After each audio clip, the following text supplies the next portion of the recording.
Alhamdulillah, wassalatu wassalamu ala rasulillah. Alors, avec notre troisième leçon, et on y verra un groupe de lettres ou un ensemble de lettres qui demandent certaines explications, donc il faut faire attention. Donc, cet ensemble de lettres s'écrivent un peu comme la partie supérieure d'une baleine, je veux dire. Donc c'est comme un poisson, ça a la forme d'un poisson. Il y a 4 lettres qui s'écrivent de cette façon.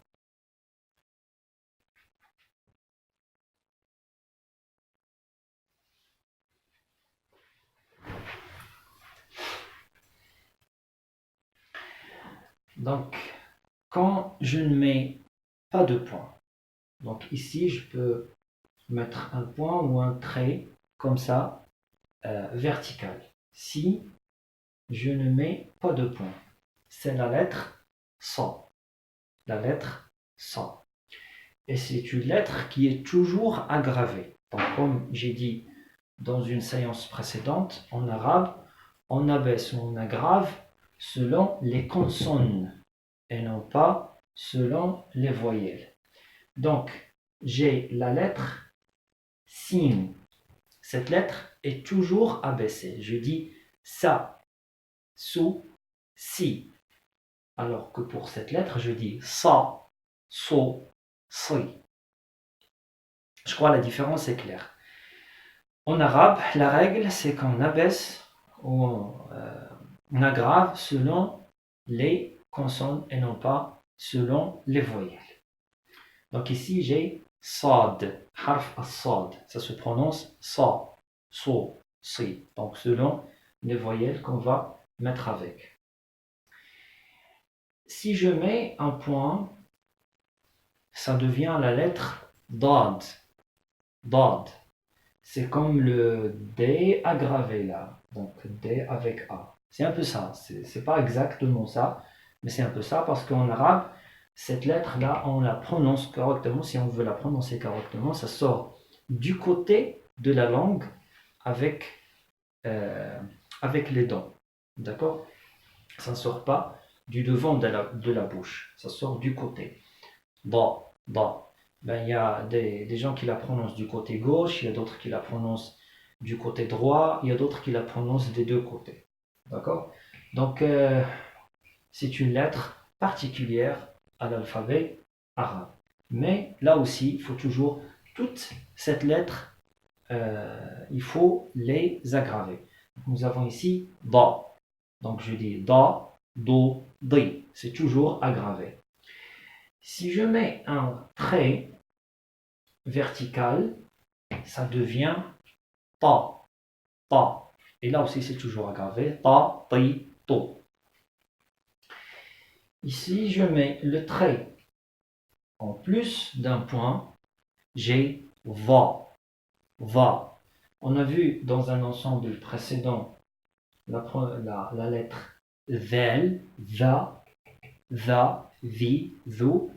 Là, c'est la même lettre, mais c'est aggravé. Va, vi, vo. Alors, pour écrire correctement, donc avec sad, il faut ajouter une dent ici, une petite dent ici. La même chose pour date. Il faut ajouter une petite dent. Quand j'ai le trait vertical ici, je ne mets pas cette dent. Donc pour ces deux lettres, c'est absent. Mais pour les deux premières, je mets une petite dent ici. C'est comme ça que ça s'écrit en arabe. Donc l'exercice, toujours qu'il faut faire chez vous, c'est d'écrire une ligne de chaque lettre. Donc vous écrivez une ligne de la lettre sad, puis une ligne de la lettre dad, puis une ligne de la lettre ta, puis une ligne de la lettre va. Alors sur ce, on fin cet épisode.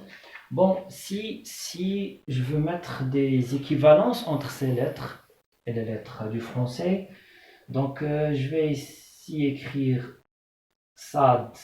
Donc je vais faire S, mais c'est aggravé, donc je vais mettre un trait au-dessous. Au-dessus de la lettre S, je vais écrire la lettre Dad. Alors je vais mettre la lettre D, mais quand c'est aggravé, avec la voyelle A par exemple. Donc Ta, donc il n'y a pas de don, c'est direct, c'est un trait direct. Donc c'est la lettre T, mais avec quand c'est aggravé, comme par exemple avec la voyelle A ou avec la voyelle O, ta. Donc c'est ça cette lettre. Et la dernière, donc ça n'existe pas aussi dans l'alphabet français. Donc vous voyez que la prononciation arabe est plus riche. Donc c'est pourquoi c'est intéressant d'apprendre l'arabe. Et aussi c'est facile pour les arabes d'apprendre les autres langues. Donc, parce qu'ils ont toutes, je crois, ou à peu près toutes les prononciations des lettres. Donc ici, je vais mettre un DH, mais c'est aggravé. Donc je vais mettre un trait ici. D'accord? Alors sur ce, enfin cet épisode et Inch'Allah à une prochaine. Assalamu alaikum wa rahmatullah.